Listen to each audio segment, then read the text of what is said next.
Muy buenas tardes, noches en este día.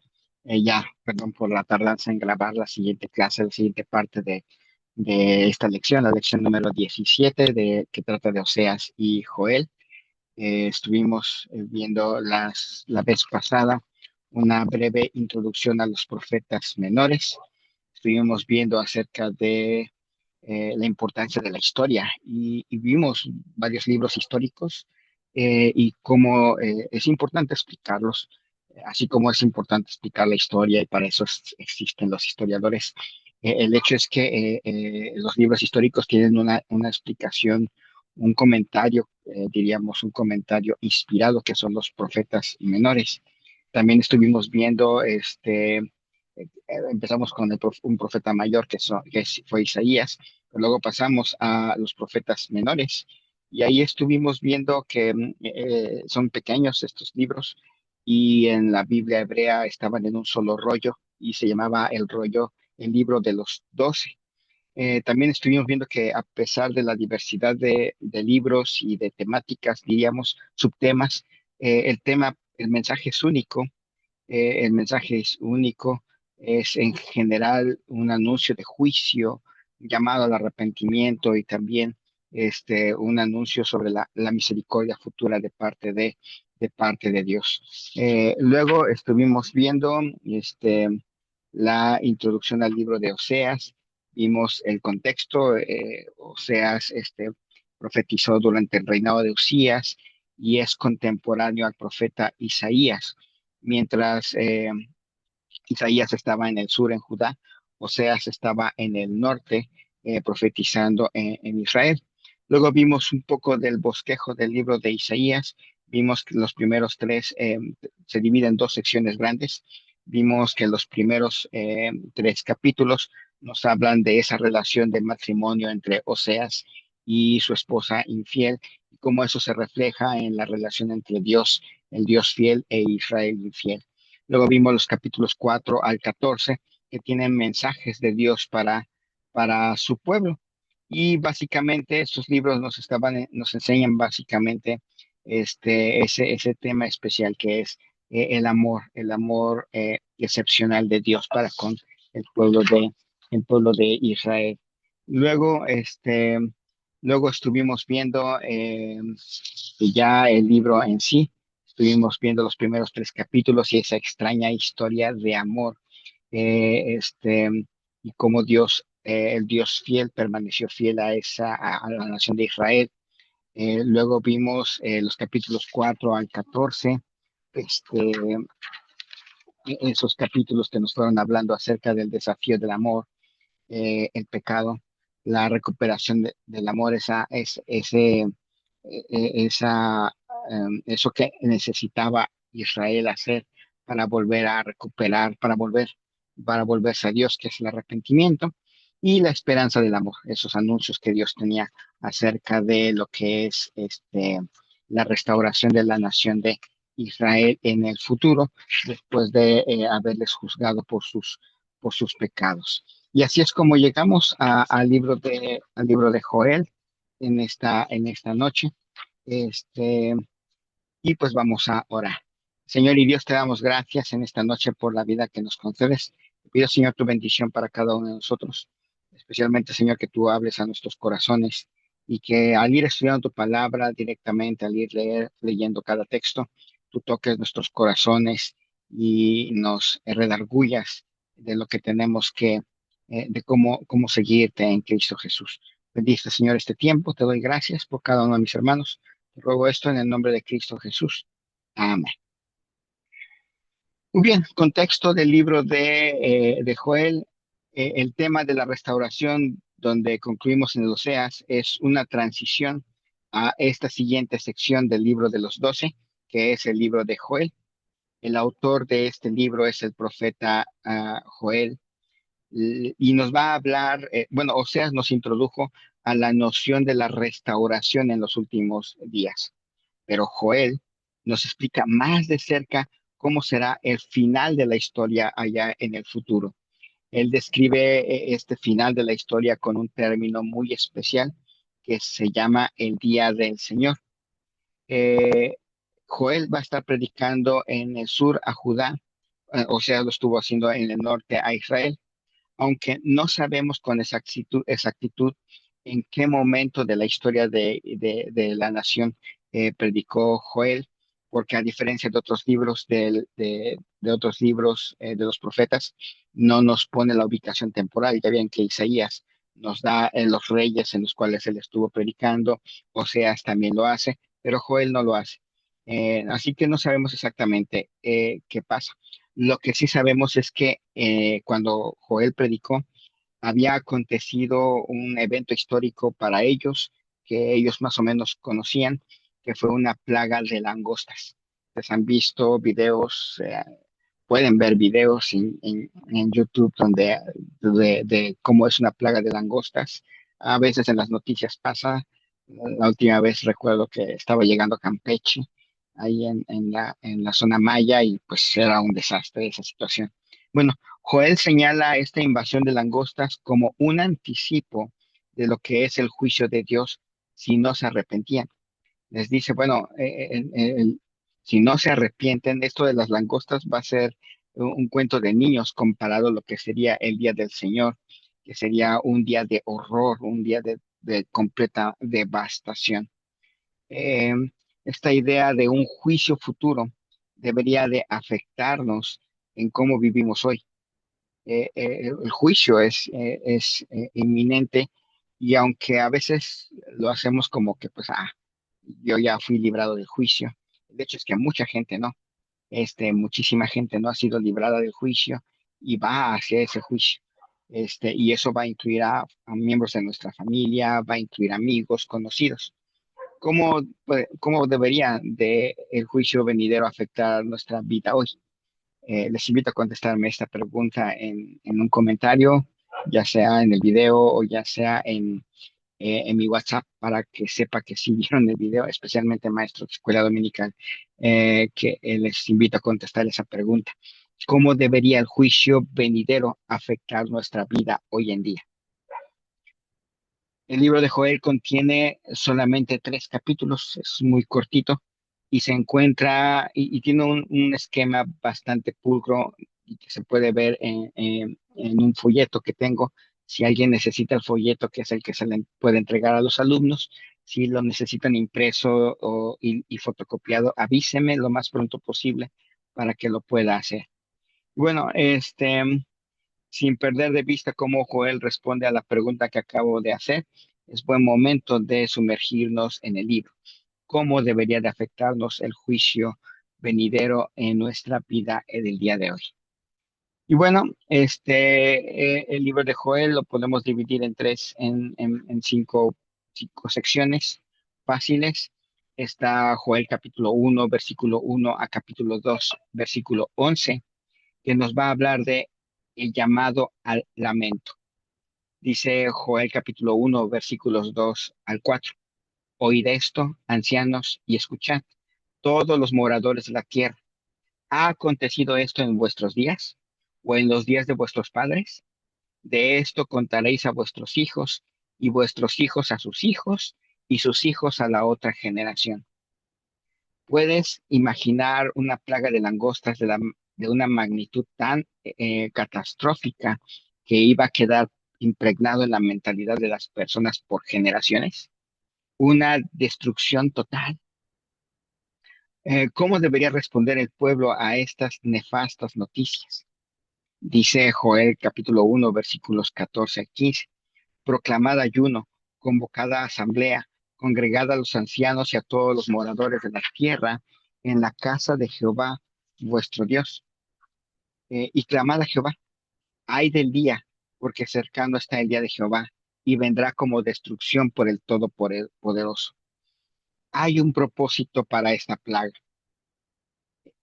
Es un anticipo eh, permitido en la providencia de Dios, para mostrarnos en lo que sería un día futuro que sería mucho peor, especialmente para los israelitas. Es el primero de muchas referencias al día del Señor. Dice, ay del día porque cercano está el día de Jehová. Es el primero de muchos de estos de estas referencias a este día en los profetas menores. A estos profetas les preocupa que aún viendo desastres y percibiéndolos, no se arrepientan y que cuando llegase el día del Señor y que las cosas se pusieran más feas, en lugar de arrepentirse, se alejaran más de Dios. Esa era la preocupación más grande de ellos. Si continuaban ignorando a Dios, ellos iban a experimentar una destrucción completa que ni siquiera se iba a comparar a lo que iban a ver en los siguientes años con los asirios y con los babilonios. Es un recordatorio de que un día Dios pondrá fin a la historia. Y como dice Romanos capítulo 14, versículo 12, de manera que cada uno de nosotros dará a Dios cuenta de sí. La plaga de langostas era como un poderoso ejército que invadía y destruía, pero eso era corto a lo que vendrá en el futuro cuando el ejército de Dios eh, llegue a la tierra, porque ese ejército es mucho más poderoso. Dice ahí en Joel capítulo 2 versículo 11, y Jehová dará su orden delante de su ejército, porque muy grande es su campamento. Fuerte es el que ejecuta su orden, porque grande es el día de Jehová y muy terrible. ¿Quién podrá soportarlo? Y es una gran tragedia para el pueblo de Israel. Ellos vieron a los ejércitos asirios destruir al reino del norte, luego vieron a los babilonios destruirles a ellos, regresaron, luego en tiempos de nuestro Señor Jesucristo el rechazo fue visiblemente claro y vinieron los romanos y les destruyeron, los esparcieron por todas las naciones, han sufrido cosas muy, muy feas. Y luego llegó Adolfo Hitler y el nazismo y vivieron una situación realmente horrible. Y luego han estado en guerra ahí en Palestina con los palestinos por años, pero en lugar de producir un corazón de tierno para con Dios, es un corazón cada vez más duro, más rebelde, más contrario a Dios. Y eso está perfilándose a lo que vendrá en el futuro. Entonces, eso podemos ver ahí cómo les llama a lamentarse en lugar de rechazar a Dios en medio de sus desgracias. Luego vemos Joel capítulo 2 versículos 12 a capítulo 2 versículo 17 y ese llamado al arrepentimiento. ¿Hay alguna esperanza para escapar de este juicio al final de los tiempos, de esta catástrofe? ¿Hay alguna esperanza? Y la respuesta es sí. Dice ahí en Joel capítulo 2 versículos 12 al 13. Por esto pues ahora dice Jehová, convertíos a mí con todo vuestro corazón, con ayuno y lloro y lamento. Rasgad vuestro corazón y no vuestros vestidos, y convertíos a Jehová vuestro Dios, porque misericordioso es y clemente, tardo para la ira y grande en misericordia, y que se duele del castigo. Oseas habló del arrepentimiento como una oportunidad para reconciliarse con su Dios fiel.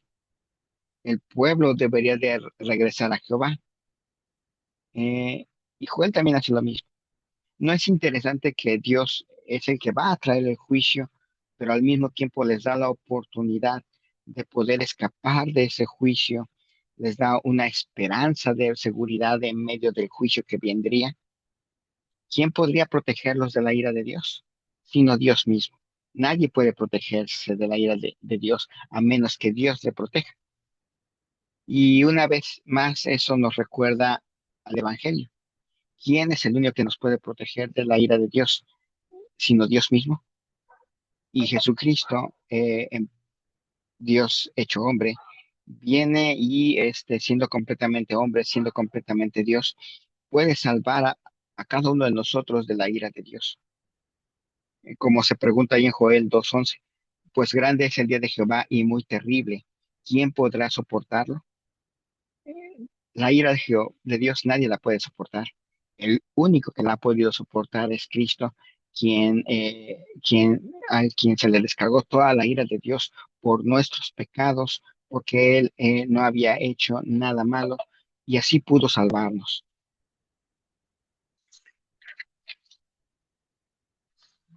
Entonces vemos el llamado al lamento el llamado al arrepentimiento. Y bien, dice ahí en capítulo 2 versículos 18 al 33 que viene la promesa de la salvación. Este llamado al arrepentimiento es seguido por esta sección que habla de la promesa de salvación para el pueblo de Dios. El motivo del Señor para saber por qué lo salva, dice ahí en versículo 17, al final de este versículo, ¿por qué han de decir entre los pueblos dónde está su Dios? La preocupación de Joel es que las naciones se burlarían del Señor si su pueblo es destruido. Así que para vindicar la propia gloria de Dios, viene el versículo 18 ya en esta sección de la promesa de salvación. Y Jehová, solícito por su tierra, perdonará a su pueblo. Por causa de su nombre, de su reputación, Jehová salva a su pueblo. Así el universo entero sabría que, sin la más mínima sombra de duda, que Dios es Dios de Israel, como dice ahí el versículo 27 de este capítulo 2. Y conoceréis que en medio de Israel estoy yo, y que yo soy Jehová vuestro Dios, y no hay otro, y mi pueblo nunca jamás será avergonzado. Esto es muy importante. ¿Se acuerdan cuando Moisés intercedió por el pueblo de Israel allá después de lo del becerro de oro? Como lo que más le importaba a Moisés era la honra y la reputación de Dios.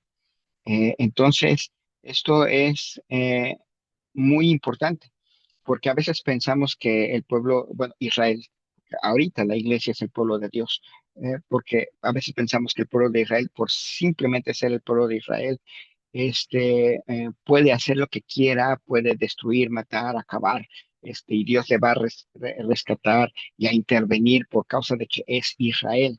No, Dios interviene no por causa de Israel, sino por causa de su nombre, por causa de su reputación, para que nadie diga que Él hizo promesas que nunca pudo cumplir porque no era tan poderoso como para cumplir sus promesas hechas a Israel. Entonces, Dios es fiel a sus promesas y por esta causa salva a la nación. Para aquellos que se rebelan contra Dios, el día del Señor es un tiempo de ajuste de cuentas y de justicia. En cambio, para los que se arrepienten y se someten, es un día de misericordia y de alegría. El día del Señor trata simplemente acerca del fin del mundo. No, si uno piensa un poquito en los últimos versículos de esta sección, la promesa de salvación, dice ahí en versículos 28 al 31.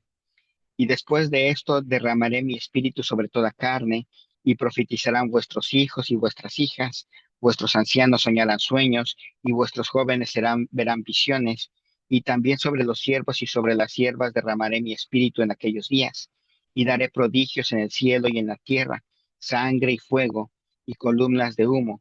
El sol se convertirá en tinieblas, y la luna en sangre, antes que venga el día grande y espantoso de Jehová. ¿Se acuerdan de esta cita? Sí, el apóstol Pedro la usa cuando está predicando ahí en los momentos inmediatos al día de Pentecostés, cuando toda la gente queda asombrada de ver cómo los apóstoles empiezan a, y los discípulos ahí reunidos empiezan a hablar en otras lenguas las maravillas de Dios. Eh, pero esto viene en esta cita para mostrarnos que el día del Señor es algo más complejo que el día del juicio final. Hay muchas profecías en el Antiguo Testamento que se cumplen en varias etapas. Y a veces lo curioso es que está la profecía completa y no se cumple todo de un jalón, sino una parte se cumple por aquí, otra un poquito más adelante en la historia y otro poquito más adelante en la historia, pero en la profecía parece que todo viene de corrido. Y esto pasa aquí en esta misma profecía.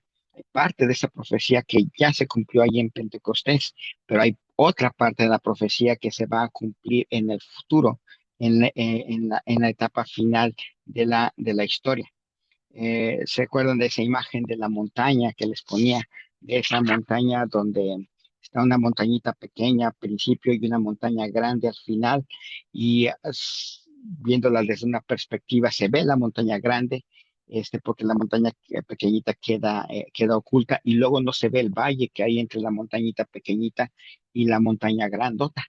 Eso es lo que pasa en esta profecía. Se ve el gran día donde hay grandes señales y prodigios, pero no se ve la parte que está en medio, ni la parte que está al principio, que nos habla de Pentecostés y que nos habla de la iglesia. Entonces viene el llamado al lamento, el llamado al arrepentimiento y la promesa de la salvación. Así que el día del Señor en general podríamos decir que en cierta manera ya empezó desde Pentecostés, pero al mismo tiempo no está, porque todavía falta la otra parte, la parte de grandes cataclismos y eso. Así que esa es la idea. Luego viene la cuarta sección, ahí en Joel capítulo 3 versículos 1 al 16, la promesa de justicia. Joel concluye su capítulo 3 con el profeta mirando la parte final de la historia, ya cuando está por concluir la historia de la humanidad y entrar al final de la historia propiamente. Y Dios promete mostrar justicia a las naciones. Dice ahí Joel 3 1 y 2, porque he aquí que en aquellos días y en aquel tiempo en que haré volver la cautividad de Judá y de Jerusalén, reuniré a todas las naciones y las haré descender al valle de Josafat, y ahí entraré en juicio con ellas a causa de mi pueblo y de Israel, mi heredad. Porque en cierta manera, sabiendo que Dios es fiel a su pueblo, aunque el pueblo de Israel no haya sido fiel, las naciones maltrataron a Israel sabiendo la relación que Dios, el Dios fiel, tenía con su pueblo. Entonces Dios promete justicia. Dios promete traer a cuentas a los asirios, a los babilonios, a los griegos, a los persas antes, a los griegos, a los romanos, al mundo, diríamos, cristiano, occidental, e incluso el oriental, porque también hicieron cosas feas, a los nazis, inclusive a los fundamentalistas que tratan de apoyar a Israel, para que tengan la tierra sin convertirse al Mesías. Los va a traer a juicio por lo que hicieron con su pueblo. Entonces está esta promesa de justicia, pero al mismo tiempo nuevamente cierra con un llamado al lamento, un llamado a la restauración. La promesa de restauración ahí en capítulo 3 versículos 17 al capítulo 3 versículo 21. Judá será restaurado en su relación con Dios. Nunca más va a volver a saborear la amargura del juicio. Eh, nos, capítulo 3 versículo 18, nos da una bonita imagen de lo que son nuevos cielos y nueva tierra. Dice, sucederá en aquel tiempo que los montes destilarán mosto y los collados fluirán leche, y por todos los arroyos de Judá correrán aguas, y saldrá una fuente de la casa de Jehová y regará el valle de Sittim. Habrá terminado los juicios, habrá eh, empezado a cumplirse las promesas de la tierra, del gobierno eterno, del rey eterno, y atrás habrán quedado los siglos de sufrimientos, pero también los siglos de rebeldía. El lenguaje que nos habla la última parte de Joel, nos habla de un universo renovado. No nada más es un universo reconstruido, sino renovado. Y no nos habla nada más de la liberación del castigo de Dios, también nos habla de la restauración de su propio pueblo para sí mismo en su propia presencia. Y así termina el libro de Joel. Eh, Hoy hemos completado los primeros dos libros de los profetas menores. Eh, por un lado puede ser la historia del matrimonio roto y cómo Dios lo renueva, o una invasión de langostas que destruye a la nación. Eh, Ambos libros nos hablan del tema central del libro de los 12, la indignación del Señor sobre el pecado, la proclama de juicio, pero también la misericordia y la restauración. Sí, los israelitas se arrepentían de todo corazón y ponían la fe en el perfecto Hijo de Dios, anunciado ahí en Oseas, que iba a ser llamado de Egipto el Hijo de Dios. Este, Así que les animo, hermanos, les animo a recordar estos libros, a recordar la fidelidad de Dios, pero también a recordar que viene un juicio. Vamos a orar. Señor y Dios, te doy gracias en esta noche por la vida que nos concedes. Te pido, Señor, tu bendición para cada uno de nosotros. Anímanos, Señor, a recordar tus grandes misericordias, la libertad del juicio que tenemos en Cristo Jesús, pero también la necesidad de llevar a otros tu palabra para que se arrepientan y vuelvan a ti. Te lo ruego, ruego tu bendición en esta noche, en el nombre de Cristo Jesús. Amén. Bien, que el Señor les bendiga. Primero Dios, reanudamos clases el primer lunes de regreso a clases. No recuerdo qué día es, 28, me parece que es 28 de abril. Ese día regresamos a clases, con las tres clases completas. Ya, gracias a Dios, ya no tengo los clavos. Estoy en la fase de rehabilitación, pero bueno, creo que sí puedo aguantar estar dando clases. Bueno, nos estamos viendo. Hasta luego.